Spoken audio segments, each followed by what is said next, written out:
What's up, y'all? Welcome back to the channel. Today I wanted to talk about this story that I seen on NBC that's making its rounds around the internet. I seen a few people talking about it, but I wanted to say something about it because I thought it was pretty messed up.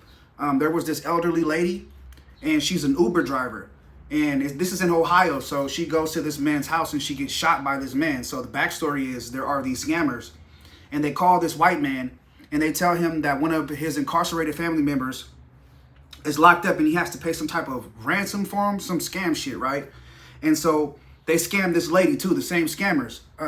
She's an Uber driver. They tell her to go to his house and pick up a package. So she goes to his house and the white man shoots her. She was running away from him too. It's so crazy. I'm about to play the video for y'all. It's messed up, man.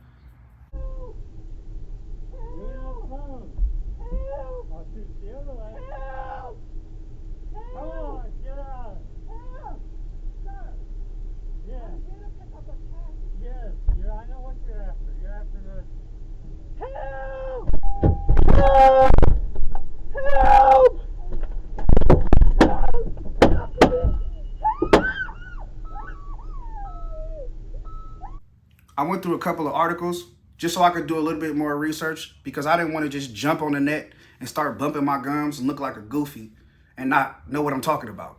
So I read an article on ABC News. I think this is one of the good ones. I'm going to read what it says.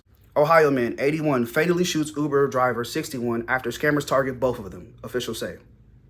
William Brock told investigators he shot Loletta Hall because he thought she was working with a man who called and threatened him and his family.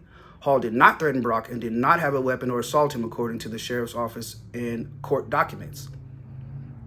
An 81-year-old Ohio man has been charged in the fatal shooting of an Uber driver he believed was working with the scammer, according to officials who said the victim was sent to the home by the same scammer. William Brock told investigators he shot Loletta Hall, 61, outside his home March 25th because he thought she was working with a man who called him pretending to be an officer at the local court, Lieutenant Christopher Schultz of Clark County Sheriff's Office said.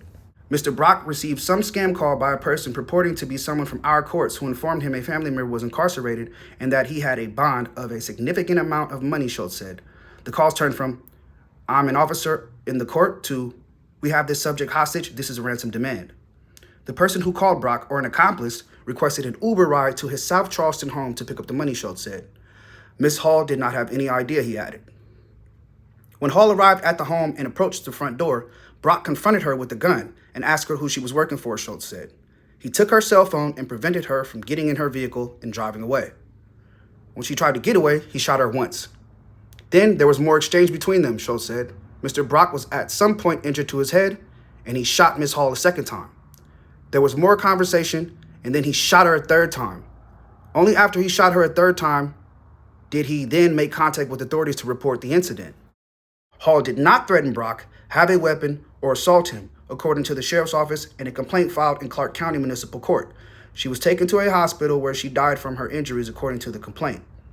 In a statement, Uber said the company had spoken with Hall's family. This is a horrific tragedy, and our hearts continue to be with Loletta's loved ones as they grieve, an Uber spokesman said. We have been in contact with law enforcement and remain committed to supporting their investigation. This is my whole take on the situation. The man is a criminal, and he deserves to be locked up for the rest of his life. You can't just go around shooting people because they knocked on your front door. This ain't Call of Duty, bro.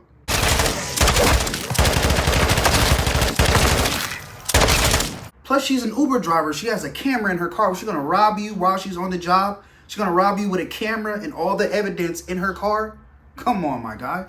This is a very unusual way to commit an armed robbery in our city. The chief nailed it there, taking an Uber to and from your own bank robbery. That could have been somebody's mom, somebody's auntie, somebody's daughter, somebody's sister. And you just shot her like she was a dog in the street. These honkies that do everything but take accountability when it comes to these type of situations. I'm not saying he was racist, but it damn sure looked like an act of racism. So, as I've stated previously, I believe that that man is a criminal and he deserves to spend the rest of his life behind bars. Period.